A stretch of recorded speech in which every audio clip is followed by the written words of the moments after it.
નમસ્કાર દર્શક મિત્રો, વોઇસ ઓફ ગુજરાત ન્યૂઝ ચેનલમાં સમાચારમાં વિશેષ જોઈએ તો લુણાવાડાના કુંડાર તેમજ નંદન તરફ ગંદકીનું સામ્રાજ્ય, રોગચાળો ફાટી નીકળવાની ભીતિ। ત્યારે મહીસાગર જિલ્લાના મુખ્ય મથક લુણાવાડાના વોર્ડ નંબર 2માં મુસ્તુફા મસ્જિદથી આગળ તેમજ કુંડાર તરફ જતો રસ્તો હાલ જોવાઈ રહ્યો છે બિસ્માર હાલતમાં, તેમજ આજુબાજુમાં ગંદકીના સામ્રાજ્ય ફેલાઈ જવાથી રોગચાળો ફાટી નીકળવાની ભીતિની અંદર હાલ લોકો ડરના માહોલમાં જીવી રહ્યા હોય તેવી પરિસ્થિતિ સર્જાઈ છે। ત્યારે પાલિકા દ્વારા ગંદકી ક્યારે સાફ કરશે, જેમાં ગટરના ગંદા પાણીનો રેલો માર્ગો પર સ્થાનિકો માટે ભારે હાલાકીનું ભોગવવાનો વારો આવ્યો છે। એક બાજુ ગટરનું કામ ચાલુ છે ત્યારે સ્થાનિક રહીશો દ્વારા જણાવવામાં આવ્યું છે કે આમાં પણ જાણે લાલિયાવાડી ચાલી રહ્યું હોય તેવું લાગી રહ્યું છે।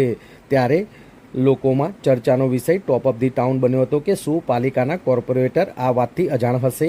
શું ત્યાંની પ્રજા આવી રીતે ગંદકી તેમજ ગટરના ગંદા પાણીની સમસ્યાથી હંમેશા હેરાન પરેશાન અને વેઠવાનો જ વારો રહેશે?